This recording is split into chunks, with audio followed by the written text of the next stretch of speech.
Okay, now let's move to the place of articulation. So the place of articulation, we have different places that are really responsible for the place of producing like different consonants.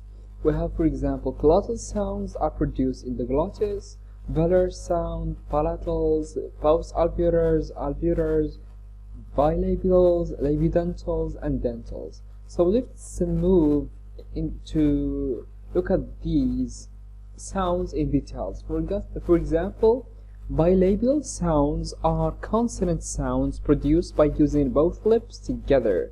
That is, as you can see from the picture here, that is the upper lip touches the lower lip, and when they are like attached together, when one touches the other, we can produce sounds like p, b, and the m. And these sounds are basically called bilabials. Bi means two, and labial means lip, and it means we use two lips to produce p, b, and m. Like p in power, b in baby, and m in mouse.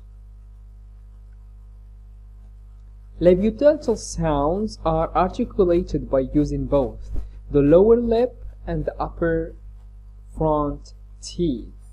As you can see from the picture, we need to use the lip, the bottom lip or the lower lip, and this lip needs to touch the front teeth, the upper front teeth, to produce sounds like f and v.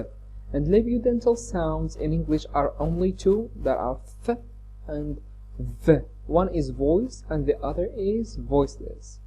F like flower, v like in voice. Dental sounds or dentals. That is, some languages have dental consonants where only the tongue and the teeth are used. Okay, the tongue and the teeth are required to articulate dental sounds like th and the. Okay, we need both, two places of articulation. We need the teeth and we need the tongue. The tip of the tongue needs to be inserted. Like, we need to insert the tongue between the teeth, the upper teeth and the bottom or lower teeth. That is, the tongue needs to be in between, to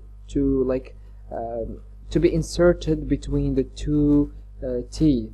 Okay, and to produce sounds like th and the, of course th in the word think, thought, okay, and the, which is of course voiced, like the word this, that, those, the. Alveolar consonants or alveolar sounds, that is, the point of articulation of alveolar consonants is situated near the alveolar ridge, which is the area lying between the upper front teeth and the palate. As you can see in this picture, of course we need the alveolar ridge. The alveolar ridge is behind the upper teeth, a little bit behind the upper teeth. This is, as you can see from the picture, this is the alveolar ridge, the place of alveolar ridge. Okay, and this area is responsible for producing sounds like s, r, t, n, l, z, and d. S like cell, r, ring, t, title, n, nose, l, learn, z, zoo, d like drink. And we have 7 sounds, alveolar sounds or alveolars. Palato-alveolar consonants are articulated with the tip of the tongue touching the alveolar ridge. Okay, the tip of the tongue needs to touch the alveolar ridge, and the main body of the tongue near the hard palate, that is the body, the middle of the tongue, needs to be near the hard palate. Okay, having a primary alveolar articulation and a secondary palatal alveolar. Okay, like it's both. It's a like we mingle two types of places of articulation. Okay, we have sh, ch, j, and j.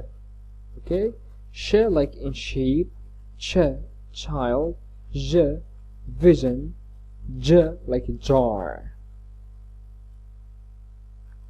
Palatal sounds or palatals, it is the back of the tongue that comes into near contact with the palate when pronouncing the sound y. It's not j, but it's y. This is the symbol of saying y in phonetic alphabets, of course, of English. Okay, we say y. It's not a j or it's not a j, it's y. This is a symbol in phonetics for which stands for y, the y consonant.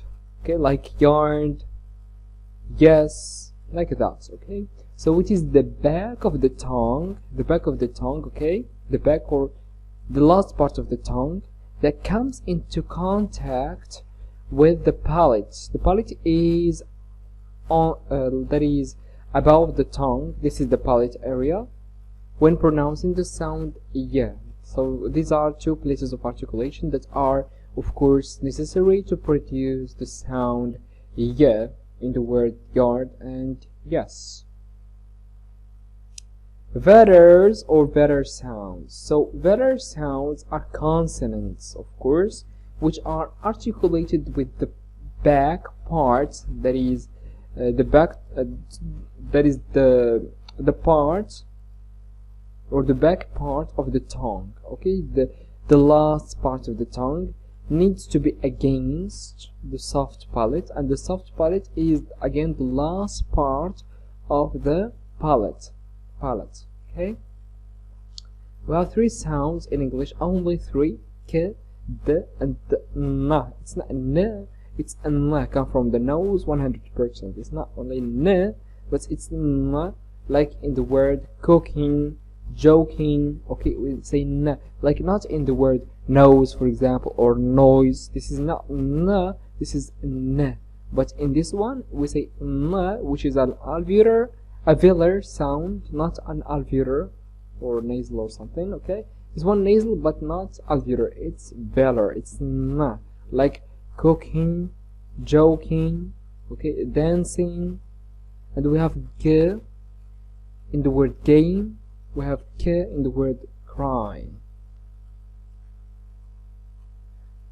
And we have again the glottal sound, and the glottal sound or glottal sounds are produced by air passing from a windpipe or the glottis, simply through the glottis or through the vocal cords.